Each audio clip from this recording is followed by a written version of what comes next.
श्री वेंकटेश्वराय नमः। आज के वीडियो में हम तिरुमला पहुंचकर भगवान बालाजी के दर्शन से पहले जो सबसे जरूरी पद्धति है उसके बारे में जानेंगे, जो हमें बिल्कुल फॉलो करना है अथवा पूरी यात्रा असफल मानी जाती है और जो भी मनोकामनाएं हम साथ लेके जा रहे हैं वो सफल नहीं हो पाते हैं, ऐसा बहुत सारे पुराण और शास्त्रों के अनुसार कहा जाता है। तो चलिए जानते हैं वो पद्धति कौन सी है। मैंने ऑलरेडी बहुत सारे वीडियोस में ये बताया है कि भगवान बालाजी के दर्शन से पहले तिरुमला में हमें भगवान आदि वराह स्वामी के दर्शन करना चाहिए और भगवान वराह स्वामी के दर्शन से पहले हमें स्वामी पुष्करनी नदी में स्नान करना चाहिए। हम में से बहुत सारे लोगों को ये पता तो है, लेकिन हम क्यों स्नान करते हैं इसके बारे में नहीं पता। पुराणों के अनुसार अगर हम किसी चीज के महत्व को जानकर उस कार्य को करते हैं तो हमें ज्यादा पुण्य और मोक्ष की प्राप्ति होती है। तो चलिए जानते हैं स्वामी पुष्करनी नदी में स्नान करना इतना इम्पोर्टेंट क्यों माना जाता है। वेंकटाचलम महत्वम में बहुत ही सुंदर शब्दों में ये बताया गया है कि स्वामी पुष्करनी नदी एक स्वयंभू नदी है जिसे स्वयं भगवान बालाजी ने बनवाया है। ये वो नदी है जहाँ पर भगवान बालाजी खुद स्नान किए थे और माना जाता है कि इस नदी में स्नान करने से समस्त पापों का विनाश हो जाता है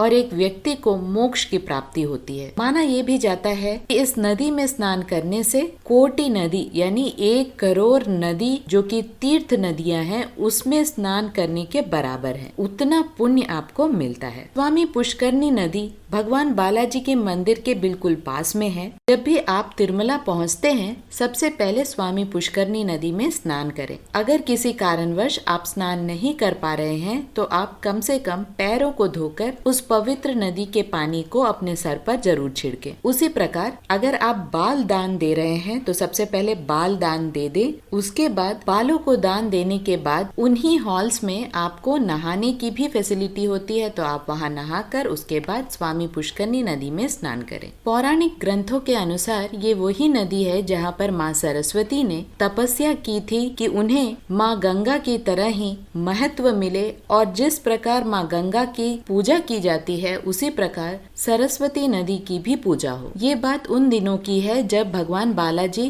कलयुग अवतार में अभी वेंकटाचलम पहाड़ों पर नहीं आए थे। किसी कारणवश माँ सरस्वती की तपस्या भंग हो गई और उन्हें बहुत दुख हुआ और उन्हें लगा कि कभी भी उन्हें माँ गंगा नदी के जितना महत्व नहीं मिल पाएगा। भगवान बालाजी ये सब देख रहे थे और उन्हें माँ सरस्वती का दुख बर्दाश्त नहीं हो पाया और उन्होंने ये वरदान दिया कि जो भी भक्त मुझे देखने आएंगे, मेरे दर्शन करने के लिए आएंगे, सबसे पहले उन्हें स्वामी पुष्करनी नदी में स्नान करना पड़ेगा और उसके बाद भगवान आदि वराह स्वामी के दर्शन करने होंगे। तभी तिरुमला की पूरी यात्रा का फल एक भक्त को मिलेगा। जिन भक्तों को ये नहीं पता कि वराह स्वामी के दर्शन हमें क्यों करना चाहिए भगवान बालाजी के दर्शन से पहले, उन्हें हम बता दे कि तिरुमला आदि वराह क्षेत्र के नाम से भी जाना जाता है। यानी कलयुग से पहले ही भगवान वराह स्वामी इस पूरे क्षेत्र में रहा करते थे। इसीलिए जब भगवान बालाजी कलयुग में अवतरित हुए तो वे जाकर भगवान वराह स्वामी से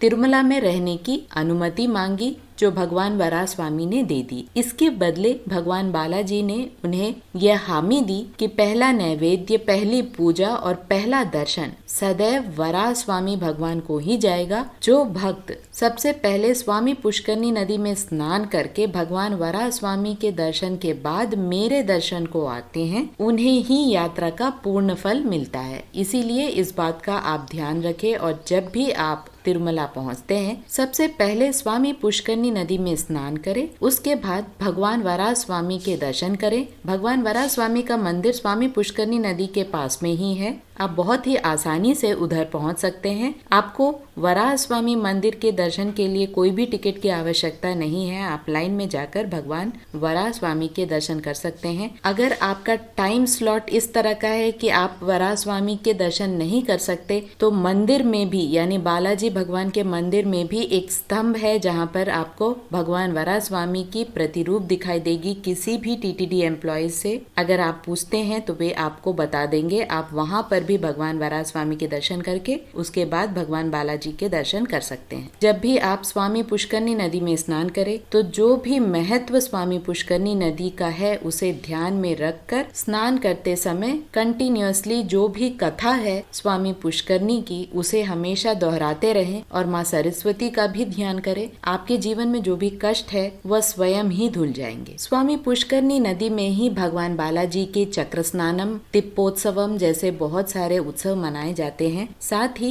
इस नदी को हमेशा क्लीन रखा जाता है स्टेट ऑफ आर्ट टेक्नोलॉजी से। नदी का पानी देखते बनता है, बहुत ही साफ सुथरा पानी है। आप आराम से इस नदी में स्नान करके भगवान वराह स्वामी के और उसके बाद भगवान बालाजी के दर्शन कर सकते हैं। आशा करती हूँ ये वीडियो आपके लिए इन्फॉर्मेटिव रहा होगा। ओम श्री वेंकटेश्वराय नमः।